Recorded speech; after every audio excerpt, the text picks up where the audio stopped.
বলবো এটা একটা আমাদের কাছে ইনফরমেশন ছিল যেটা যে বাইরের বা লোকাল যে কেউ এখানে একটা মানে আছে, তো তার মধ্যে অবৈধ কাজকর্ম চলছে এবং কিছু, তো ক্রিমিনালি আমরা এসে ভেরিফাই করলাম, দেখলাম এর মধ্যে মানে লিগাল এমন কিছু নেই। এটাই আমার কজন ছিল রুমে? আপনারা তো রুমে ঢুকলেন, আমরা 4 জন পেলাম রুমে। তারা কি রেজিস্ট্রেশন করে ঢুকেছে না? আছে রেজিস্ট্রেশন সব কিছু মেনটেন করা আছে। এই হোটেলটা সম্পর্কে একটা অভিযোগ আছে, সেখানে অবৈধ কিছু ব্যবসা এবং ইগো ব্যবসার কাজ চলে। আপনারা কি সেটা জানেন? মানে এই ধরনের কোনো না, সেরকম ইনফরমেশন এখন অব্দি আমাদের কাছে নেই। থাকে আমরা একটু অ্যাকর্ডিংলি অ্যাজ করলাম আমরা legal action নেব। এখন কতজন ভিজিটর এই হোটেলে বসবাস করে? এখন আমরা টোটাল পেয়েছি 6 জন পেয়েছি। ঠিক আছে, 6 মানে 6টা বুকিং? না 3টা রুমে 6 জন পেয়েছি।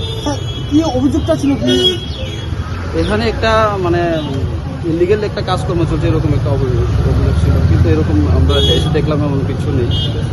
এখন সব ঠিকঠাক ওকে আছে, ঠিক আছে।